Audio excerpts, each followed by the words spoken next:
দুনিয়াতে যত অদ্ভুত অদ্ভুত প্রশ্ন সব আপনি মুসা আলাইহিস সালামের মাথা থেকে পাবেন। বিভিন্ন বিষয়ে আল্লাহরে প্রশ্ন করতেন। সাইয়েদনা মুসা আলাইহিস সালাম আল্লাহরে বললেন, আল্লাহ আপনি আমার এমন একটা জিকির শিখাইয়া দেন যে জিকিরটার শব্দ আপনি আর আমি ছাড়া কেউ জানবে না।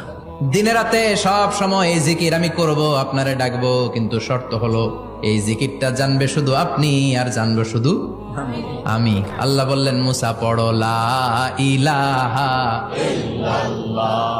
মুসা আলাইহিস সালাম কয়, মাবুদ এটা তো জাতীয় জিকির, সবাই জানে। আমি তো চাইছি এক্সেলেন্ট একটা জিকির, কারো কাছে নাই, শুধু আমি জানবো আর আমি পড়বো।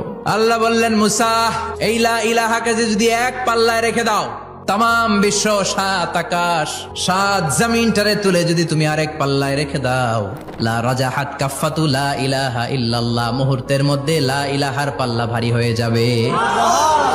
ও মুসা, তুমি যতই এক্সক্লুসিভ জিকির চাও, লা ইলাহার চেয়ে দামি জিকির আমার কাছে নাই।